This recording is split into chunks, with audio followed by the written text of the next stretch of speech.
right. Hi, everyone. I'm happy to be here with you and two inspiring women. What I find interesting in this panel is that we are going to talk about the role women played in culture and still play today, and what are the stakes that we need to reimagine, and how both the Opéra Comique and the Petit Palais are planning to do that. So first of all, Annick, I wanted to ask you, when you started working at Le Petit Palais, or maybe just in culture in general, and you realized, wow, where are the women? Why do we know so many male painters? Why do we know so many male artists? Where are the women? Are there no women? Or is it just that we erased their craft? What were your thoughts at this time, and what is it now?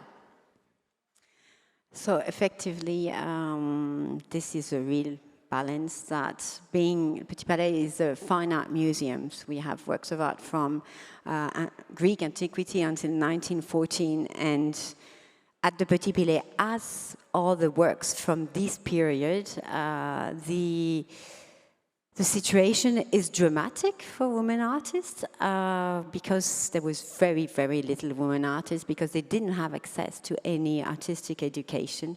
But then when I arrived at the Petit Palais, I asked my team to do a balance and give me figures.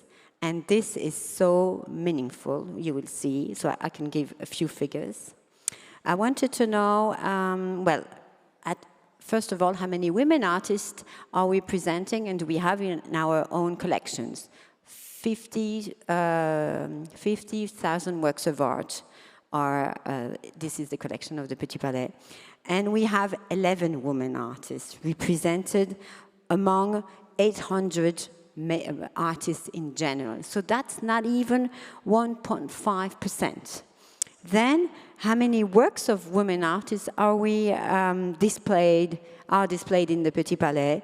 Only 14 among 1,200. So that's again 1.1%, very, very dramatically little.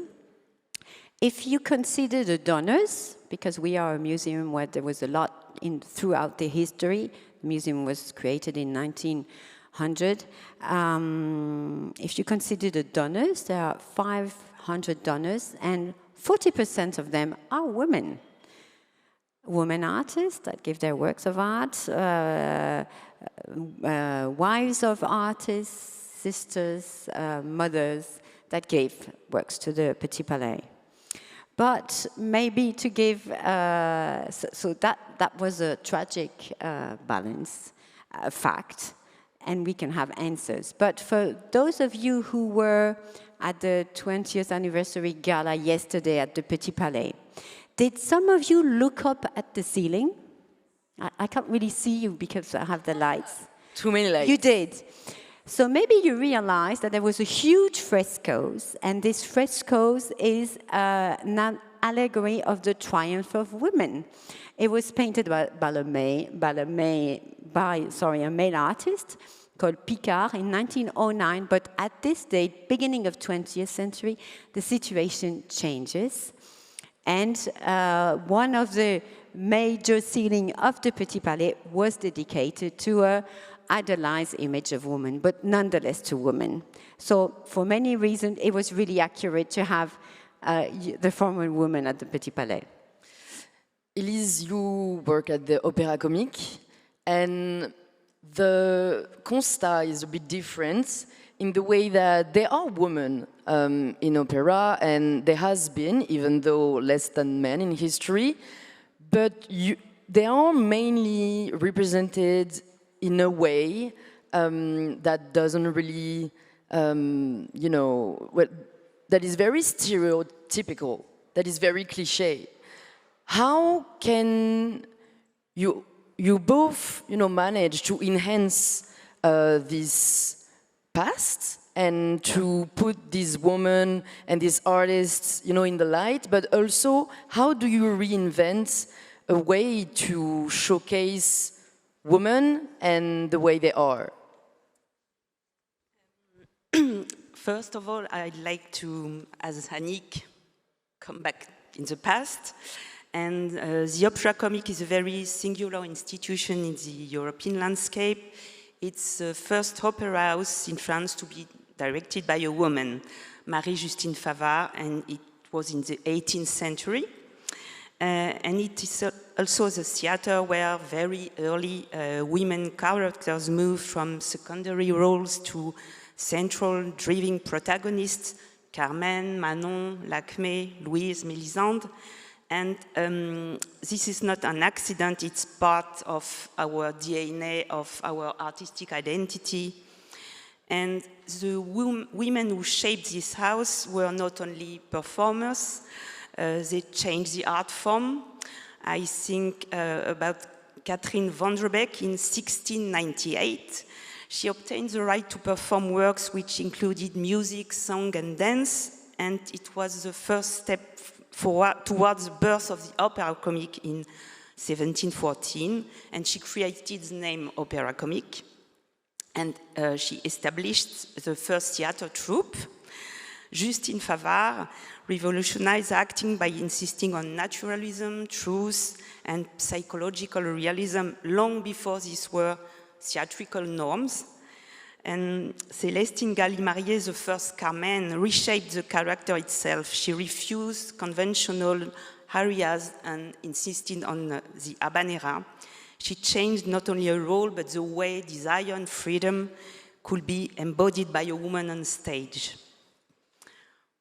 Yes, thank you for, you know, we need to know the numbers in order to realize the situation and hopefully, you know, to improve it in some years. Annick,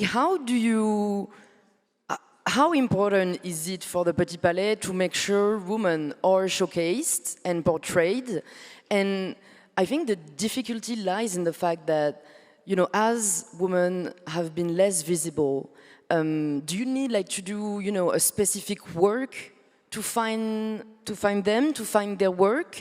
Do you plan on showcasing women in the future in Le Petit Palais? Is it a willingness you have? It is, yeah, in a very strong way, and not on my own, but with my whole team. Fortunately, it's a new trend in art history, and a lot of young art historians are working on women artists from the past. I have different answers. First of all, in my acquisition politics, I try to buy women artists' paintings, works of art, sculptures, if I think they're really strong. But the prices are high because I'm not the only one doing that, which is a good thing in a way, but difficult then to obtain results. The other way, and this is where we emphasize work mostly, is to have a specific program in our exhibitions, and this is where we can focus and have a exhibition program in favor of women. We started, when I arrived in 2023, with a major exhibition dedicated to Sarah Bernard. It was called Sarah Bernard et la femme créa la star. Sarah Bernard and the woman created star. So it said everything, and it was an exhibition dedicated to the huge actress, but not only, she was also a sculptor, a painter, and a free woman. So that was a first statement. And then I decided that I wanted to make a very strong statement. So we've decided that next year, in 2026, we'll have a whole women's season with different appointments and different way of making visible and highlighting women. The first step will be our next exhibition in the spring, dedicated to our own collection, 19th century collection, on the theme of artists' faces, self-portrait, portraits of artists, rendering studio, and from our collection at the Petit Palais. So the result is that we'll present mainly male artists, because in the 19th century still, the male artists were the most important and more present. So I wanted to give a counter answer to that, and asking the question, what would be le constat today if we considered the activity in Paris with this same theme? Who are the artists, and how do they answer the question of representing yourself, self-portrait, illustrating your way of working, where is your studio? And well, the result is that you have as many incredible women artists as men. So we invited 10 women artists working today, and we worked with them to place their works of art in the exhibition, from young artists like Nathanaël Herbelin until Cindy Sherman that you will see there. This is the first step. Then the second is the first monographic exhibition ever dedicated to Eva Gonzalez. She's an impressionist artist, was the only student of Manet. And so that's, you see, the result of research, because nothing had ever been done on her, so it will be a real discovery. And then, even though we are a fine art museum, I think it's so important to always have a link between the past and the present, between yesterday and today. So we are inviting next fall, 26, Prune Nouri. She's a sculptor today, a very courageous, engaged artist. And the title, the theme she decided to prepare and present at the Petit is exactly what we are talking about, because it's called Invisibles, Les Invisibles. And all her work will be to give a portrait to all the sculptures, women's sculptures of the past that we forgot, that doesn't exist today because they haven't been presented in museum. That is great. I look forward visiting the Petit Palais next year. We have a few minutes left. Élise, I wanted to ask you, how do you manage today to, I feel there is something very hard for you to balance between respecting the heritage, but also, you know, maybe revisit it in order to showcase a more faithful aspect of women and a more true aspect of women, and maybe also showcasing the diversity and maybe challenge the gender norms. So how do you manage to do that today? When we are revisiting classical repertoire, we are not correcting it. We are trying to activate it and to, it's like heritage is not static, it's a relationship, and relationships evolve. So when we stage Carmen, Manon, Lacmé, we do not ask how can we modernize this, but how can we find in these works what still speaks to the world we live in and what has been obscured. And first, we reframe narratives through context. We are not rewriting anything. And in Médée, the tragedy was not personal madness, it was exile, betrayal, social abandonment. In Sentinel, which was a creation, women spoke from themselves rather than being imagined by others. And this works allows audiences to question contemporary norms and around motherhood, emotional labor, and the expectations placed on women. And second, we change who holds artistic power. A feminist opera house is an opera house that allows for a variety of points of view, not just the male point of view, which was traditional in the past. And we are trying to involve women who conduct, direct, write, shape interpretation, and who receive training and the opportunity to advance their careers. Maybe you've seen last night our team from Maîtrise Populaire and also our academy. And third, we expand who the opera is for when we welcome new audiences, young people, families, newcomers, They do not accept inherited hierarchies or silent assumptions. Their presence reopens interpretation, challenges norms, and restores opera's civic power. Thank you so much. I think we ran out of time, so I just wanted to take a few seconds to thank you because I truly believe, women empowerment and feminism starts in women being represented, and thanks to you, this is in progress, at least in France. So thank you for your work, and see you soon. Thank you. Thank you.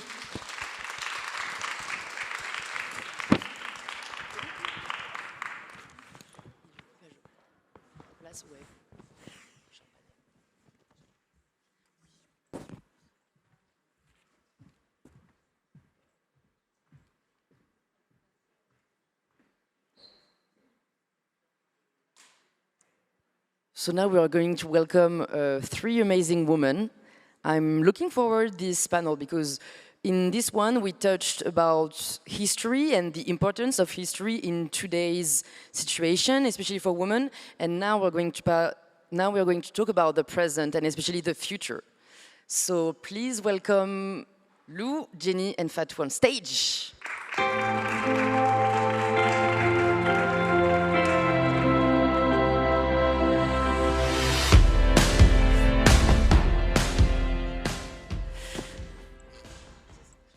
So I'm really happy to do this panel, and I put my notes away because I really want this to be a spontaneous and genuine conversation because I know we all face different challenges, but thanks to all of you, many women, feel better in their own skin, maybe realize they can do more than they thought. So yeah, we feel free to both answer in French and English. There are audio guides, so really feel free to say what you want. And I want to start with you, Lou, just because I think you are in the area I know the least.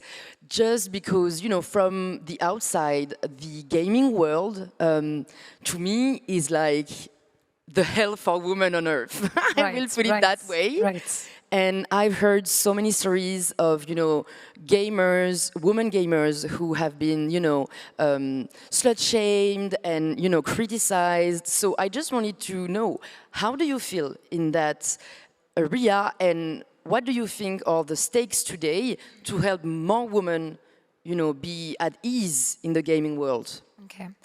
So yeah, thanks for this introduction, Louise. First of all, it's a pleasure also to be with inspiring girls next to me. So back to your question, I just don't think that because the environment is reluctant to having women, or because it didn't have women in the past, should prevent us from going there, like it's a bit of going in an hostile world, but I'm trying to do it not only for myself, but also for other girls, in order to be, maybe in a few years, have girls change their mentality, like not be in the can I mentality, but when will I? That's kind of my idea. So yeah, definitely what you described, especially on competitive games. So what happened is the games you play at home, for instance, with the family, like Esports, this kind of stuff. We're not talking about this. We're talking about competitive games where you're playing online against other players, especially team games where you have to play, in a team environment. And a lot of men are not used, a lot of kids especially are not used to having girls in their games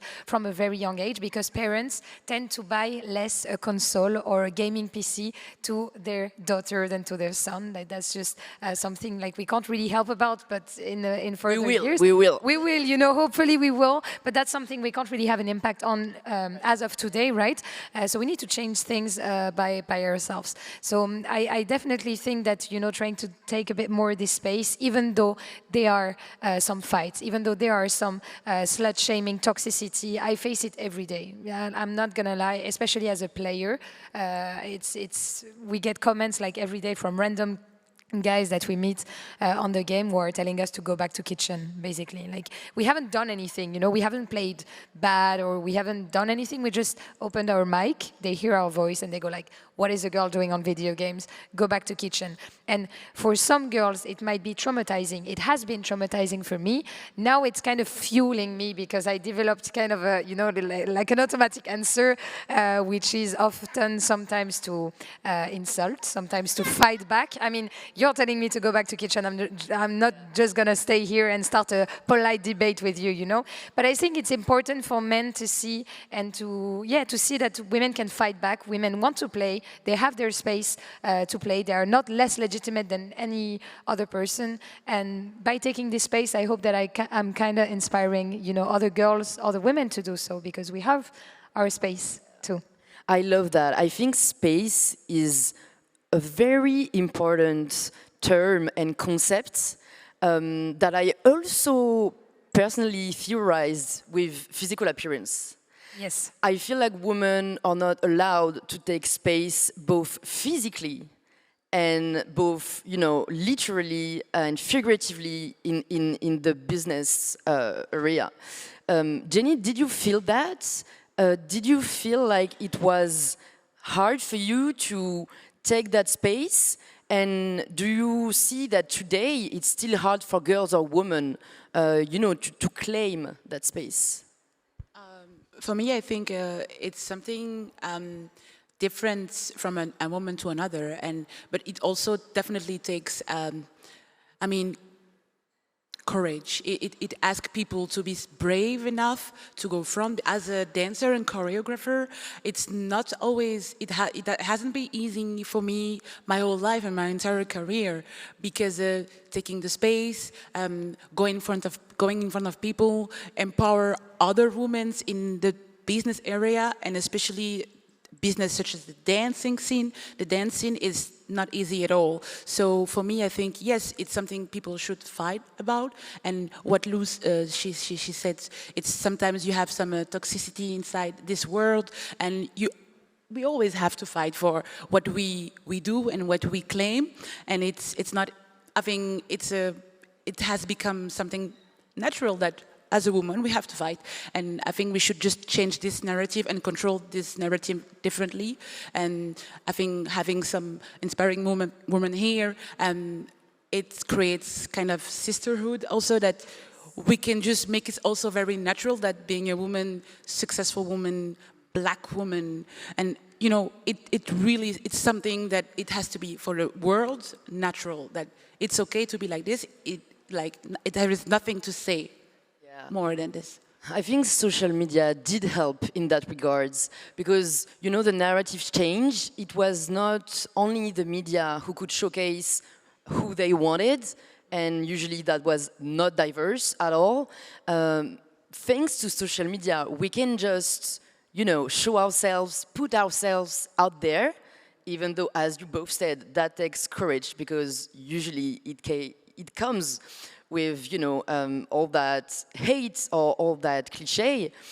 Fatou, I know you kind of appreciate responding to haters that are mainly male.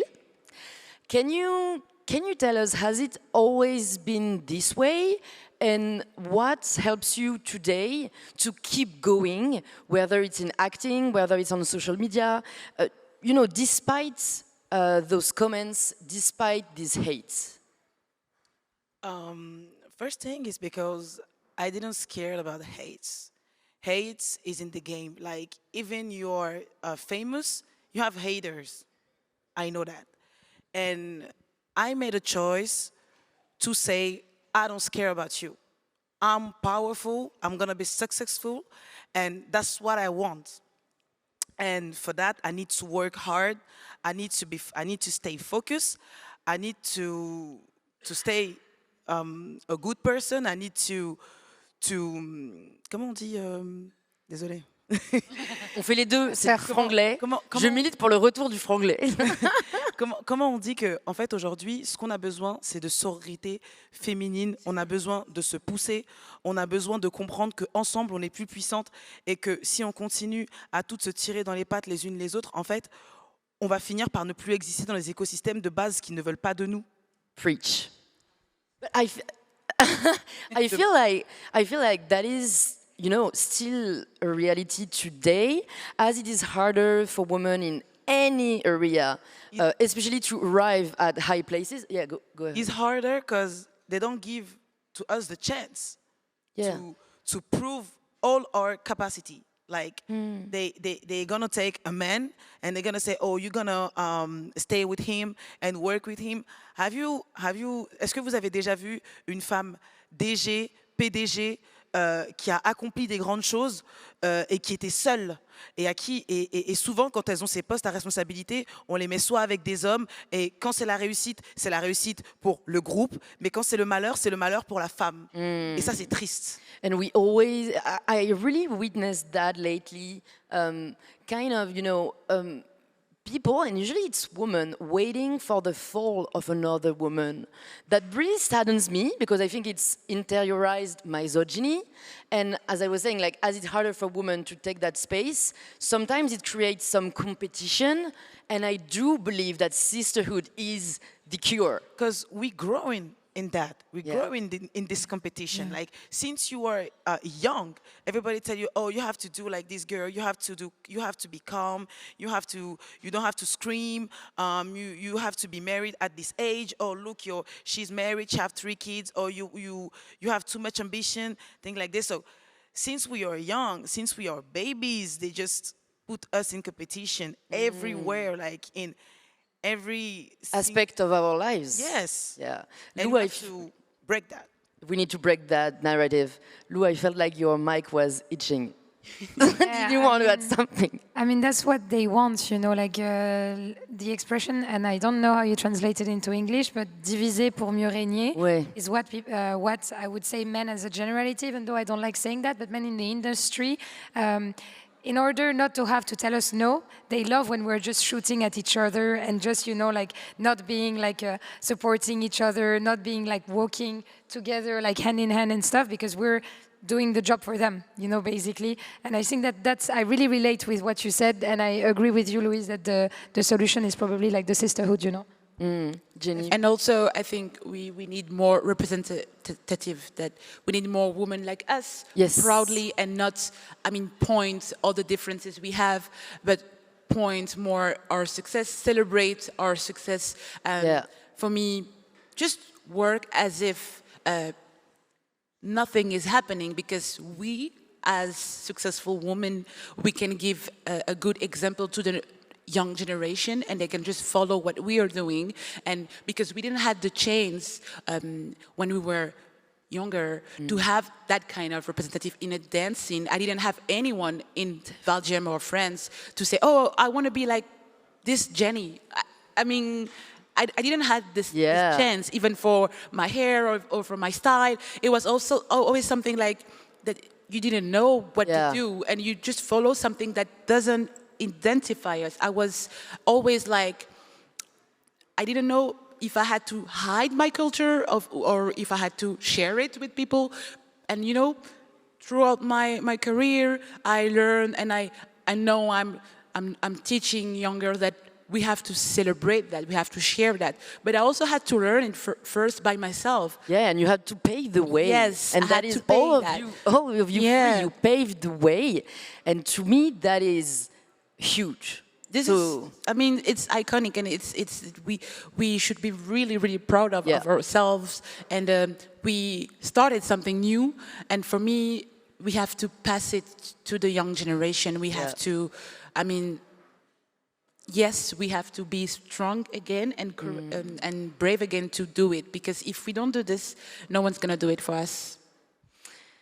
So I loved what you say, Lou, with that change in the question. It's not can I, but when will I? What do you wish for the upcoming generation?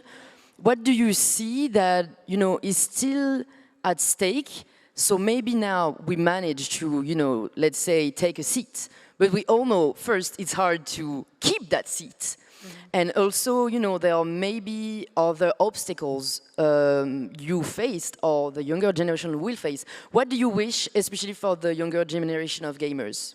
Of gamers in general, but I think also for young... It's for all young women? And I'm going to say young women, but then I'm going to maybe contradict you a bit and surprise you a little bit, but it has to come from young men. Genuinely, I think that, and I think we all experience that, when we say to a man that his behavior or his attitude towards us is, you know, like a bit disruptive, a bit annoying and this kind of stuff, maybe he will listen if we're lucky, but in general, you know, he will just raise his eyebrows and go like, oh, she's being bossy or whatever. But when it comes from another man who tells a man that he's doing bullshit or that he's not in the right place to say something like that, to speak, to insult, to speak up to a woman, then the man starts reacting in a different way, you know, like, wow, so one of my bros is telling me that I should not speak to women like this, or that I should give this woman an opportunity because she's more deserving, then maybe I'm going to start to listen. It's a sad reality, and I wish that we would all be in the public discourse or even in just like business conversation all on the same scale, but it's not the case today.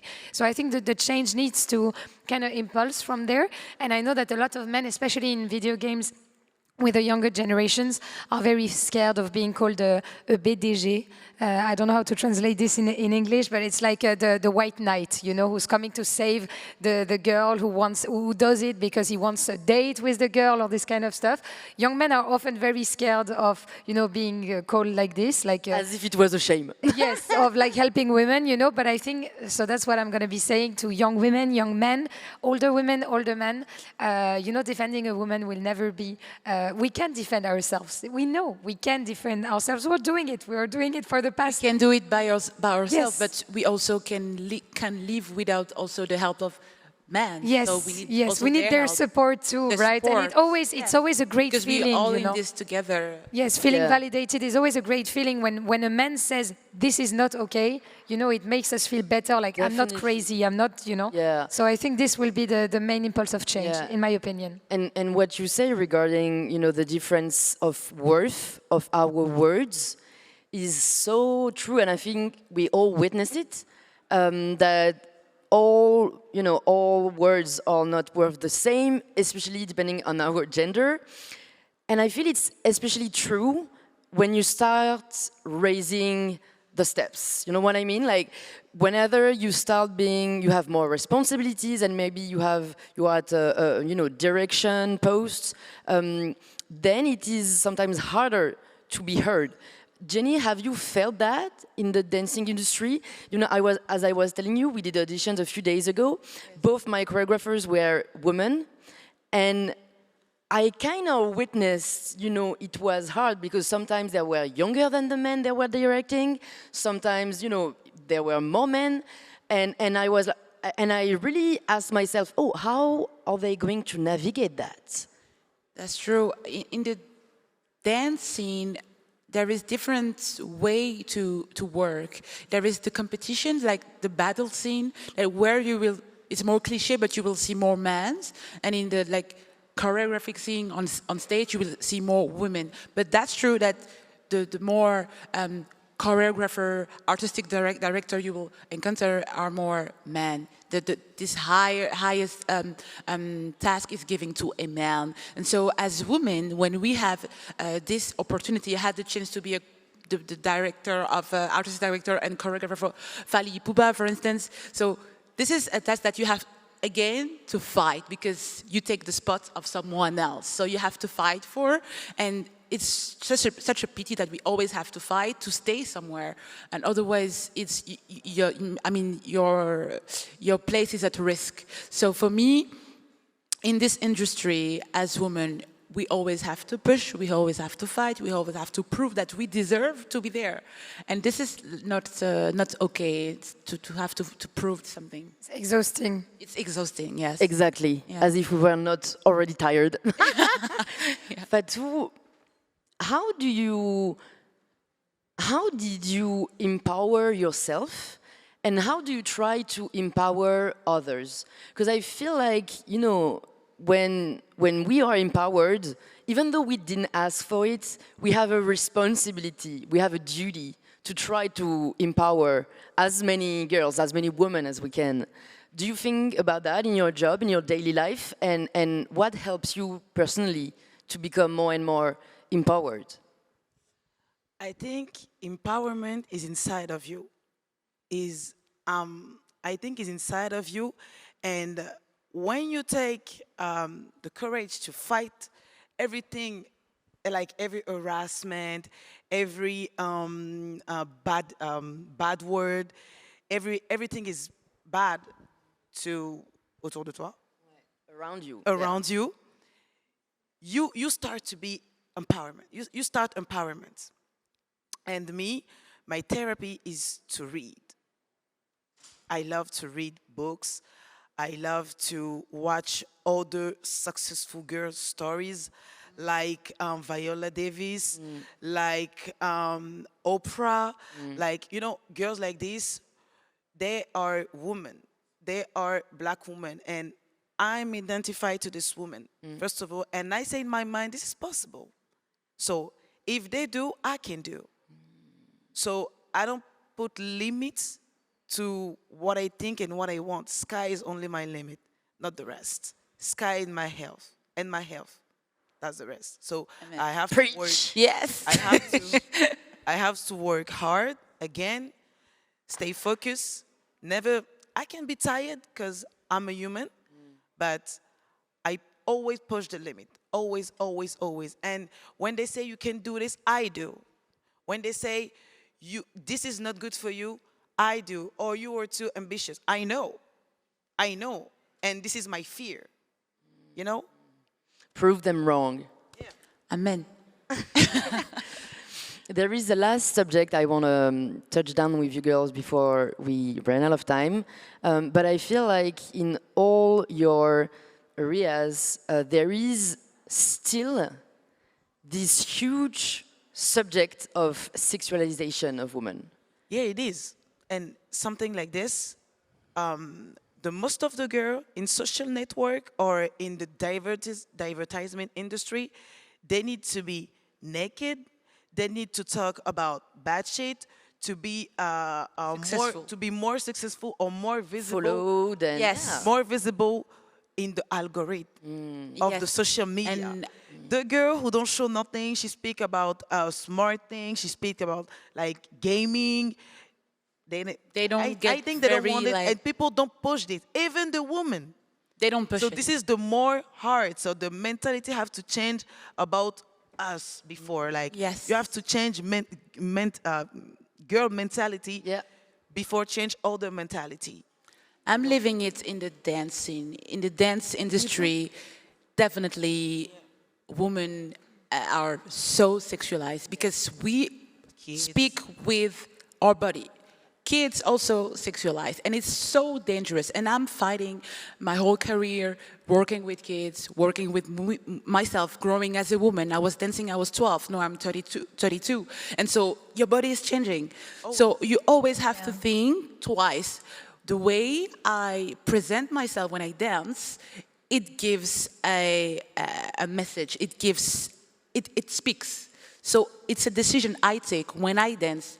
The way I'm gonna wear, my image became so important.